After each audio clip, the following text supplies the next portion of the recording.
Assalamualaikum warahmatullahi wabarakatuh. Perkenalkan, nama saya Saryanti dari kelas 3C Hukum Ekonomi Syariah. Saya dari kelompok 8. Baiklah, di sini saya akan menjelaskan tentang pengertian hadis maudhu, sejarah dan muncul berkembangnya hadis maudhu. Baiklah, langsung saja. Yang pertama yaitu pengertian hadis maudhu. Jadi, maudhu ini menurut bahasa artinya meletakkan atau menyimpan. Sedangkan menurut istilah, hadis maudhu ini adalah hadis yang dibuat-buat atau diciptakan atau didustakan atas nama Nabi. Jadi, hadis maudhu ini adalah segala sesuatu yang disandarkan kepada Nabi Muhammad SAW, baik perbuatan, perkataan maupun takrirnya, secara rekaan atau dusta semata-mata. Dalam penggunaan masyarakat Islam, hadis maudhu ini juga disebut dengan hadis palsu. Kemudian yang kedua yaitu sejarah munculnya hadis maudhu. Masuknya secara massal penganut agama lain ke dalam Islam yang merupakan dari keberhasilan dakwah Islamiyah ke seluruhan pelosok dunia. Secara tidak langsung menjadi faktor munculnya hadis-hadis palsu. Kita tidak bisa menafikan bahwa masuknya mereka ke Islam, dan di samping ada yang benar-benar ikhlas, ada juga segolongan mereka yang menganut agama Islam hanya karena terpaksa tunduk pada kekuasaan Islam pada waktu itu. Golongan ini kita kenal dengan kaum munafik. Golongan tersebut senantiasa menyimpan dendam dan dengki terhadap Islam, dan senantiasa menunggu peluang yang tepat untuk merusak dan menimbulkan keraguan dalam hati orang-orang Islam. Maka datanglah waktu yang ditunggu-tunggu oleh mereka, yaitu pada masa pemerintahan Utsman bin Affan. Golongan inilah yang mulai menaburkan benih-benih fitnah. Yang pertama, salah seorang tokoh yang berperan dalam upaya menghancurkan Islam pada masa Utsman bin Affan adalah Abdullah bin Saba, yaitu seorang Yahudi yang menyatakan telah memeluk Islam.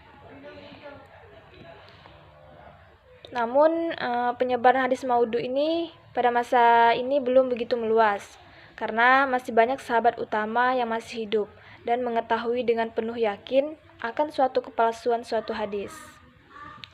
Setelah zaman sahabat berlalu, penelitian terhadap hadis-hadis Nabi SAW mulai melemah. Ini menyebabkan banyaknya periwayatan dan penyebaran hadis secara tidak langsung telah menyebabkan terjadinya pendustaan terhadap Rasulullah dan sebagian sahabat. Terus ditambah lagi dengan adanya konflik politik antara umat Islam yang semakin hebat, telah membuka peluang kepada golongan tertentu yang bercoba bersekongkol dengan penguasa untuk memalsukan hadis. Jadi mungkin hanya itu saja yang dapat saya sampaikan, dan selanjutnya akan dijelaskan oleh rekan saya, Tria Rizkika. Baiklah, bismillahirrahmanirrahim. Assalamualaikum warahmatullahi wabarakatuh. Di sini saya akan melanjutkan penjelasan dari rekan saya yang mengenai faktor-faktor penyebab munculnya hadis maudhu. Di dalam makalah ini, penyebab munculnya hadis maudhu itu ada 5. Yang pertama, pertentangan politik dalam soal pemilihan Khalifah Utsman bin Affan oleh pemberontak. Pada masa itu, umat Islam terpecah belah menjadi beberapa golongan.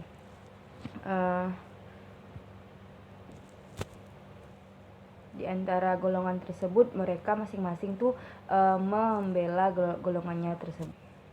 Dan agar mereka dapat membela golongan mereka tersebut, mereka membuat hadis palsu. Terdapat 2 golongan yang paling banyak membuat hadis palsu, itu golongan Syiah dan golongan Rafidah.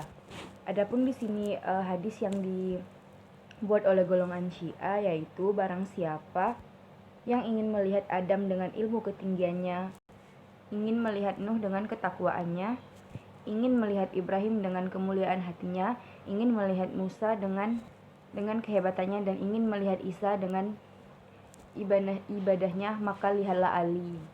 Dan apabila kamu melihat Muawiyah di atas mimbarku, maka bunuhlah ia. Dan di dalam makalah ini juga terdapat hadis palsu yang itu tak ada satu pohon pun dalam surga melainkan tertulis pada tiap-tiap dahannya La ilaha illallah Muhammadur Rasulullah, Abu Bakar As-Siddiq, Umar Al-Faruq, dan Utsman Dzunurain. Golongan yang fanatik kepada Muawiyah membuat pula hadis palsu yang menertangkan keutamaan Muawiyah. Di antaranya orang-orang yang terpercaya itu ada 3, yaitu aku, Jibril, dan Muawiyah. Lalu yang kedua di sini adanya kesengajaan dari pihak lain untuk merusak ajaran Islam. Orang yang merusak Islam ini ada 4, yaitu Zindik, Yahudi, Nasrani, Majusi.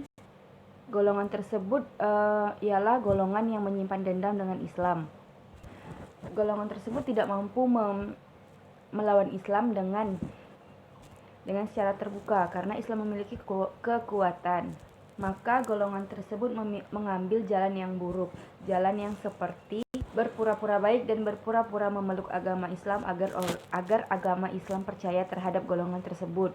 Lalu yang ketiga yaitu mempertahankan mazhab dalam masalah fikih dan masalah kalam. Mereka yang fanatik terhadap mazhab Abu Hanifah itu yang menganggap tidak sah sholat mengangkat kedua tangan sholat, seperti kayak kan mengangkat dua tangan ketika sholat itu yaitu takbiratul ihram. Lalu mereka membuat hadis maudhu sebagai berikut: barang siapa yang mengangkat kedua tangannya di dalam sholat tidak sah sholatnya. Lalu di sini yang keempat, membangkitkan gairah beribadah untuk mendekatkan diri kepada Allah. Mereka membuat hadis-hadis palsu dengan tujuan menarik orang untuk lebih mendekatkan diri kepada Allah melalui amalan-amalan yang dibuat oleh Nuh ibn Maryam. Nuh ibn Maryam itu seorang tokoh hadis maudhu yang tentang keutamaan Al-Quran. Lalu yang terakhir mengenai faktor